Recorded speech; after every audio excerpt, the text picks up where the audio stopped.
سپہر کے 3 بجے ہیں۔ السلام علیکم، یہ ریڈیو پاکستان ہے۔ عرفانہ شاہین سے خبریں سنیے۔ اہم خبروں کا خلاصہ۔ سائنس اور ٹیکنالوجی کے وزیر نے کہا ہے کہ بجلی پر چلنے والی بسوں کے ملک میں پرزے جوڑنے کا عمل اگلے سال شروع ہو جائے گا۔ ملک میں گزشتہ 24 گھنٹے کے دوران کورونا وائرس سے مزید 18 اموات ہوئی ہیں۔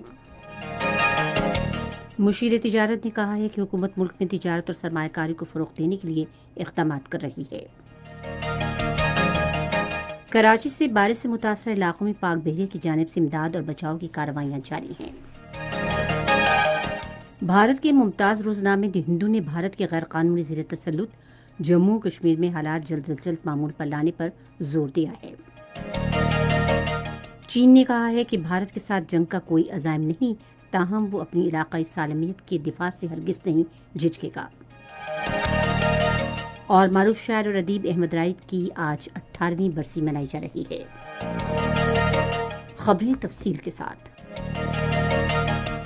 سائنس اور ٹیکنالوجی کے وزیر فواد چودھری نے کہا ہے کہ بجلی پر چلنے والی بسوں کے ملک میں پرزے جوڑنے کا عمل اگلے سال شروع ہو جائے گا۔ آج اسلام آباد میں نیوز کانفرنس سے خطاب کرتے ہوئے انہوں نے کہا کہ ان بسوں کو ملک میں تیار کرنے کا عمل 3 سال کی مدت میں شروع ہوگا۔ پہلے ہم نے یہ کہا تھا کہ ہمیں اگلے سال میں ہم الیکٹرک اپنی جو 2 ویلرز اور 3 ویلرز ہیں ان کو ہم لے کے جانا چاہتے ہیں۔ وہ تقریباً ہمیں 1 سال لگا، لیکن الحمدللہ ہم ایک پالیسی لا سکے جس میں اب بسیز کا اور الیکٹرانک جو ہمارا 2 ویلرز اور 3 ویلرز ہیں اس پہ ہم کنورٹ ہوئے، اور انشاءاللہ اسلام آباد کو ہماری کوشش ہے کہ وہ پہلا شہر بنے جو کہ مکمل طور کے اوپر جو پبلک ٹرانسپورٹ ہے اس کی وہ الیکٹرک بسیز پر چلی جائے۔ وفاقی وزیر نے کہا کہ غیر روایتی فصلوں کی تیاری کو فروغ دینے کے لیے جدید ٹیکنالوجی فارمز قائم کیے جائیں گے۔ ملک بھر میں کورونا وائرس کے 10,81,459 مریض صحتیاب ہو چکے ہیں۔ تازہ ترین اعداد و شمار کے مطابق ملک میں اس وقت 8,813 فعال مریض ہیں۔ گزشتہ 24 گھنٹے کے دوران کورونا وائرس کے 20,480 ٹیسٹ کیے گئے، جن میں سے 441 مثبت آئے۔ اس دوران وبا سے مزید 18 افراد جاں بحق بھی ہوئے ہیں۔ مشیر تجارت عبدالرزاق داؤد نے کہا ہے کہ حکومت ملک میں تجارت اور سرمایہ کاروں کو فروغ دینے کے لیے اقدامات کر رہی ہے۔ آج اسلام آباد میں نوجوان تاجروں کے ایک وفد سے گفتگو کرتے ہوئے انہوں نے کہا کہ حکومت کی دانشمندانہ پالیسیوں کی بدولت برآمدات میں اضافہ ہوا ہے۔ مشیر تجارت نے کہا کہ جدید ٹیکنالوجی کو بروئے کار لا کر اقتصادی سرگرمیوں کو جدید خطوط پر استوار کیا جا رہا ہے۔ انہوں نے کہا کہ ملک میں ای کامرس اور انفارمیشن ٹیکنالوجی ابھرتے ہوئے شعبے ہیں۔ اقتصادی رابطہ کمیٹی نے روزویلٹ ہوٹل کی مالی ضروریات کو پورا کرنے کے لیے $14.80 کی منظوری دی ہے۔ کمیٹی کا اجلاس آج اسلام آباد میں مشیر خزانہ ڈاکٹر عبدالحفیظ شیخ کی زیر صدارت ہوا۔ اجلاس میں کراچی الیکٹرک سپلائی کمپنی کے نرخ کی سہ ماہی بنیادوں پر ایڈجسٹمنٹ کی بھی منظوری دی گئی، اور اس مقصد کے لیے مالی سال 2020-21 کے لیے منظور شدہ بجٹ سے 4.70 ارب روپے جاری کیے جائیں گے۔ اسٹریٹجک پلانز ڈویژن کے director general lieutenant general Nadeem Zaki مچ نے آج اسلام آباد میں وزیر خارجہ شاہ محمود قریشی سے ملاقات کی۔ وزیر خارجہ نے اسٹریٹجک پلانز ڈویژن کے کردار کو سراہا۔ وزیر اعلیٰ پنجاب عثمان بزدار نے پاکستان تحریک انصاف کی حکومت کی کامیابی کے 2 سال مکمل ہونے پر اپنی سیاسی اور انتظامی ٹیم کی کارکردگی کی تفصیلات پیش کیں۔ انہوں نے یہ تفصیلات لاج لاہور میں صوبائی کابینہ کے ایک خصوصی اجلاس میں پیش کیں، جس میں صوبائی حکومت کی 2 سالہ کارکردگی کا جائزہ لیا گیا۔ اس موقع پر وزیر اعلیٰ پنجاب نے کہا کہ ان کی ٹیم نے صوبے میں 2 برسوں کے دوران لوگوں کو بہتر سہولیات کی فراہمی کے لیے دن رات سخت محنت کی، اور مستقبل میں بھی لوگوں کی خدمت کا یہ سلسلہ جاری رکھیں گے۔ بعد میں خصوصی اجلاس میں وزیر اعلیٰ عثمان بزدار کی قیادت میں پنجاب کی حکومت کی شاندار کارکردگی پر اظہار تشکر کی قرارداد متفقہ طور پر منظور کی گئی۔ قرارداد میں کہا گیا ہے کہ پنجاب کی حکومت کی 2 سالہ کارکردگی وزیر اعظم عمران خان کی سوچ کی مظہر ہے۔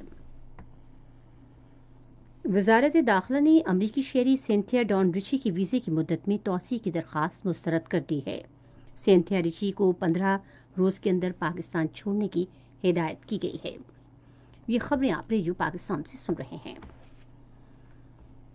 کراچی کے بارش سے متاثرہ علاقوں میں پاک بحریہ کی جانب سے امداد اور بچاؤ کی کارروائیاں جاری ہیں۔ پاک بحریہ کے ترجمان کے مطابق پاک بحریہ کی ہنگامی امدادی ٹیموں نے کراچی کے مختلف علاقوں میں پھنسے ہوئے افراد کو محفوظ مقامات پر منتقل کیا اور انہیں طبی امداد بھی فراہم کی۔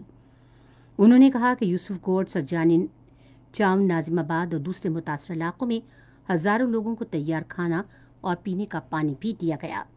ترجمان نے کہا کہ امدادی کارروائیوں کے دوران بہتر اقدامات کے لیے مختلف علاقوں کا فضائی جائزہ بھی لیا گیا۔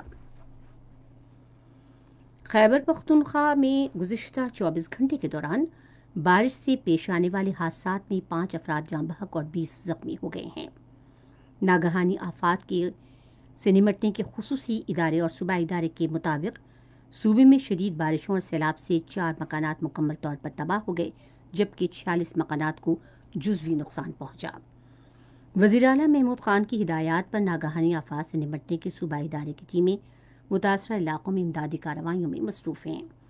ادھر ناگہانی آفات سے نمٹنے کے ہنگامی کارروائی کا مرکز اپنی ہیلپ لائن 1700 یعنی 1700 کے ذریعے شکایات کے ازالے اور ناگہانی صورتحال سے نمٹنے کے لیے مکمل طور پر فعال ہے۔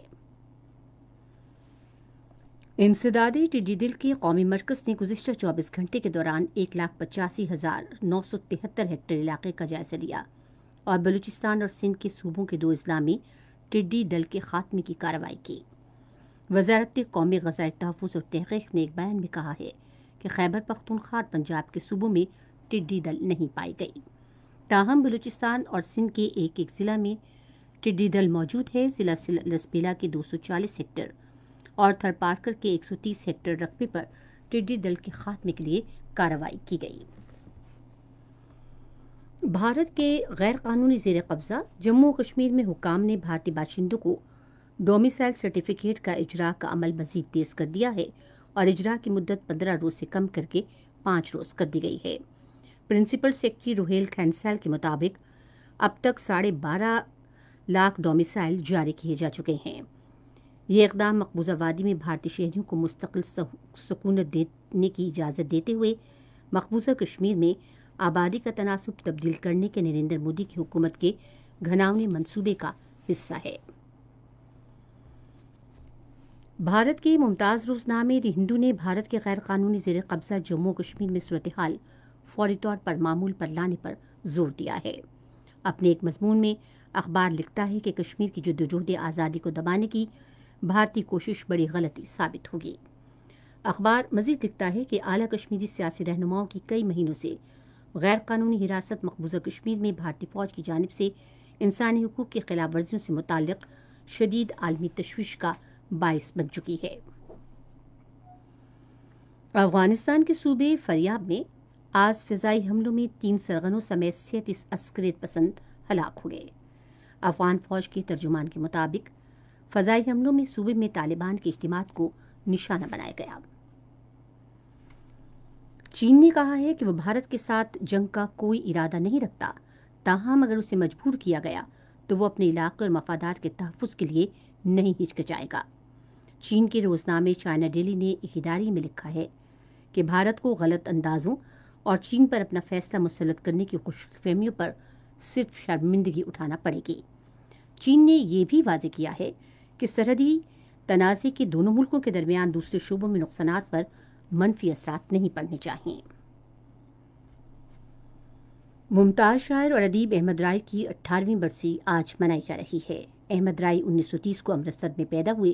انہوں نے 100 سے زائد فلموں کے گانے بھی لکھے۔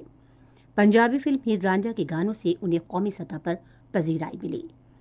فن اور ادب کے شعبے میں شاندار خدمات کے اعتراف پر حکومت پاکستان کی جانب سے انہیں تمغہ حسن کارکردگی سے بھی نوازا گیا۔ ان کا انتقال 2002 میں آج ہی کے دن لاہور میں ہوا۔ اور اب موسم کی صورتحال کے بارے میں محکمہ موسمیات کے نمائندے کی یہ رپورٹ۔